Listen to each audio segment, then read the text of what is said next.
At 1,347 hours, 18 Russian armored vehicles surged down a muddy dirt road near Kostiantynivka, advancing toward their launch point for the next day's assault. The column commander executed their plan flawlessly. Heavy rain had grounded Ukrainian drones throughout the morning. Unbeknownst to the Russians, 3 Ukrainian drone teams monitored the weather radar for hours. The storm cell was dissipating faster than anyone anticipated. In moments, clear skies would transform a routine road march into a lethal ambush. 3 Ukrainian drone teams activated with urgency as 24 FPV drones powered up from their concealed positions in unison. Motors surged from idle to maximum RPM within 2 seconds. The sudden change in weather allowed visibility to leap from 200 meters to 2 kilometers instantly. The Russian column stood in stark relief, their single-file formation stretching 400 meters along the muddy road with mere 10 minutes to go. Before reaching the crumbling structures of an abandoned collective farm, if they managed to get there, those tanks would unleash devastation tomorrow. The column needed to be halted now. However, the instant those drones transmitted their first control signals, Russian detection systems zeroed in. A nearby Russian Surf VS-5 electronic warfare array identified the emissions in 0.3 of a second. Control signals radiating on standard FPV frequencies illuminated their screens like flares within an 8-kilometer range. The system triangulated the Ukrainian positions within 25 meters, precise enough for artillery strikes that could neutralize the operators. Before the drones even reached their target, data flowed instantly through encrypted channels to artillery batteries. Positioned 12 kilometers behind the advancing column, gun crews loaded crossbow-guided rounds. Each drone climbed rapidly through thinning rain clouds, racing to gain altitude before the Russians could respond. Though rising meant exposing their signals above the terrain masking the area, where radar returns were naturally obstructed by ground features, and the Russian Orion 30 reconnaissance drone circled at 2,000 meters. Its camera pods tracked toward the launch signatures, infrared sensors detecting heat blooms from the operator's equipment despite thermal blankets. Data relayed precise coordinates back to the waiting artillery tubes. The Orion 30 accomplished this with its gimbal-mounted laser designator. It illuminated targets with a coded infrared beam, allowing Krasnopol rounds to home in during the terminal phase of flight. The drone would maintain the laser on target for the entire 30-second flight time, compensating for wind drift and target movement. This data synced with the Zoopark M1's calculations through the Russian tactical network. The radar delivered initial firing solutions, while the Orlan provided terminal guidance. Together, they forged a targeting chain capable of placing a 152mm shell within 2 meters of a target. At a distance of 15 kilometers, without the Orlan's laser guidance, conventional artillery would scatter across a 50-meter circle, sufficient for area targets but ineffective against individual bunkers. The lead Ukrainian team monitored the tactical display as the Russian Zoopark M1 counter-battery radar honed in on their position with relentless precision. The system operated by measuring the time difference of signal arrival at 3 separate receivers positioned across the battlefield. When a drone transmitted, each receiver logged the exact microsecond the signal arrived. With radio waves traveling at the speed of light, even nanosecond differences highlighted distance variations. 3 receivers created intersecting lines that pinpointed the transmission source like a mathematical crosshair. In 90 seconds, Krasnopol-guided artillery rounds would strike with enough explosive force to collapse any bunker not built from reinforced concrete. And these positions consisted merely of earth and timber. The stakes for the first Ukrainian team were clear. Hand off control and flee or face annihilation. They initiated transfer protocols to the second team as Krasnopol rounds were already airborne. 152 million kilometer shells guided by laser seekers that could adjust their paths in the final seconds targeting the Orleans designation. 8 drones under their command switched to GPS waypoints. Following a 3-second transition window, the drones flew blind, syncing control frequencies with their new operators 800 miles away. 3 seconds at 140 kilometers per hour equated to 116 meters of unguided flight where failure could spell disaster. If the handoff faltered, those 8 drones would either plummet to the ground or veer off course, crippling the assault by a third before it even commenced. The transfer completed with a half-second to spare as the first team sprinted through the stubbled wheat, carrying 20-kilogram gear bags. Moments later, their bunker exploded as shells struck home, only 45 seconds after their departure. On the Russian side, the BMPT Terminator vehicles tracked multiple aerial contacts. These specialized vehicles housed dual 30mm autocannons and AG-17D grenade launchers, each equipped with 300 rounds, alongside 4 Attica anti-tank missiles, enough firepower to create a lethal anti-drone umbrella over the column. Their turrets elevated, drone signatures lit up the threat display. The second team now commanded 16 drones, doubling their electromagnetic signature impossible to overlook. The Orlan 30 overhead locked onto their position with its infrared laser, while the SERP VS-5 caught the 300-millisecond spike when both operators transmitted during the takeoff. With 10-meter precision instead of 25, they had 90 seconds before the Krasnopol rounds arrived. Artillery shells were already marching toward them, the first impact sending debris skyward from 200 meters away. The operators maintained steady hands on the controls, despite the earth shaking beneath them. 16 drone feeds flickered across their screens, each racing towards the Russian column at 140 kilometers per hour. The math was straightforward.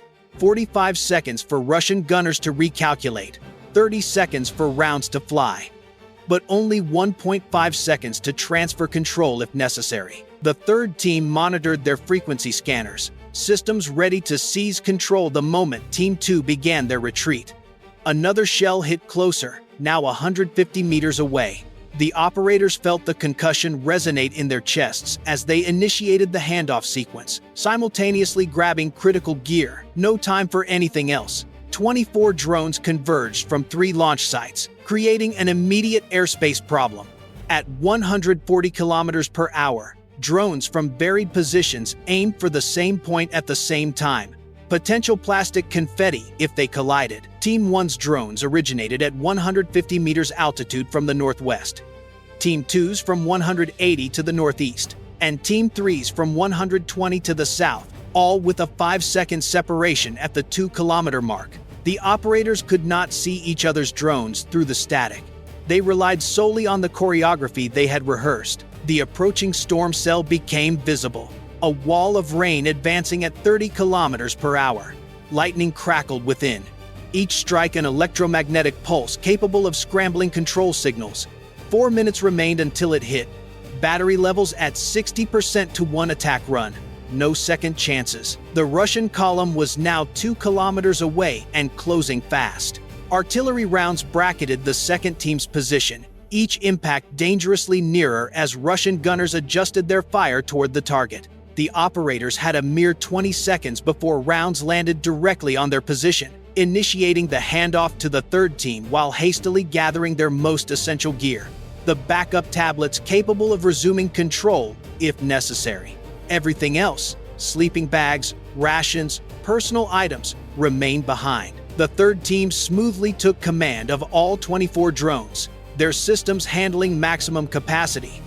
As the second team dashed through parallel furrows in the wheat field, using the microterrain for whatever cover it offered, 24 drones converging from 3 launch sites produced an immediate airspace problem that could obliterate the attack even before the Russians fired a single shot. Team 3 is positioned 120 units from the south, a 5-second gap at the 2-kilometer mark. The operators lose sight of each other's drones, hindered by static. The storm looms ahead, a solid wall of rain advancing at 30 kilometers per hour. Lightning flickers within, each strike a potential electromagnetic pulse, threatening to scramble control signals. 4 minutes remain until it strikes. Battery life sits at 60%. 1 attack run, no room for error. The Russian column draws within 2 kilometers, closing fast. Artillery rounds begin to bracket the second team's position, each explosion growing alarmingly closer as Russian gunners adjust their aim. The operators have 20 seconds until impact. They execute the handoff to Team 3. Simultaneously, they gather vital equipment, the backup tablets capable of resuming control if necessary. Everything else, sleeping bags, rations, personal belongings, stays behind. Team 3 seamlessly takes command of all 24 drones, their systems handling the maximum load efficiently. Meanwhile, the second team darts through the parallel furrows of the wheat field, using the micro-terrain as their only cover. 24 drones converge from 3 launch sites, creating an immediate airspace crisis that could compromise the attack before the Russians fire a single shot. At a closure rate of 140 kilometers per hour, drones launched from various positions would converge in the same airspace at the same time. 2 racing quadcopters colliding disintegrated into a shower of plastic. The teams had rehearsed this convergence for weeks. Team 1's drones would close in at a distance of 150 meters. Team 1 approached from the northwest at an altitude of 180 meters, while Team 2 confirmed their position from the northwest at 180 meters. Team 3 was set at 120 meters, approaching from the south. Each team operated under strict timing gates. Team 1 was scheduled to reach the 2-kilometer mark at T-45 seconds, Team 2 at T-40 seconds, and Team 3 at T-35 seconds. This 5-second interval ensured they would arrive sequentially, not all at once. However, theory collided with reality as video feeds deteriorated to mere static. The operators had sight only of their own drones, their visibility hampered by fading signals. They had to trust their coordinated maneuvers. Maintaining altitude discipline was critical, even when wind shear pushed them up or down by 20 meters. One team climbing to avoid turbulence risked entering another team's flight path. The success of their operation depended completely on disciplined altitude management and impeccable timing. To complicate matters, a storm cell loomed on the horizon, a wall of rain barreling in at 30 kilometers per hour, expected to arrive in just 4 minutes. Lightning flickered intermittently within the storm, each strike generating electromagnetic pulses powerful enough to scramble drone control signals if they ventured too close. The window for an attack was rapidly closing from both sides. Artillery targeting the operators on one flank, the Tempest approaching from the other. The drones needed to strike their targets within the next 90 seconds or face mission failure. Battery levels had plummeted to 60% from the ongoing skirmish. Rising headwinds granted them precisely one attack run, with no hope for a second chance. Miss now, and the enemy column would escape. The BMPT Terminators were engineered for this very scenario. Lacking dismounted infantry support, the Russian column had deployed these specialized vehicles explicitly to counteract drone swarms. As 20 drones entered their engagement zone, both Terminators unleashed their firepower in unison. Their AG-17D automatic grenade launchers could unleash 400 rounds per minute, firing 30mm grenades with deadly accuracy. Equipped with programmable airburst fuses, each round detonated at a predetermined distance, unleashing a lethal curtain of shrapnel. The two A-42 autocannons utilized similar technology. Their shells detonated in proximity patterns, adept at neutralizing helicopters and drones. The fire control system was capable of tracking up to 6 targets simultaneously, calculating lead angles and burst patterns with lightning speed, faster than any human reaction. In theory, 2 Terminators could craft an unbreachable dome of explosive metal shielding the column, yet the system harbored a critical flaw. It was meant to engage 6 targets, not 20. The targeting computer prioritized threats based on size and velocity, persistently recalibrating as new targets emerged. With 20 drones approaching, the system faltered. It hopped between targets without completing engagement cycles. Even worse, the turrets could only rotate 185 degrees, rapid rotation, but not instantaneous. Drones closing in from opposite angles forced the turrets to make choices, leaving many threats unaddressed.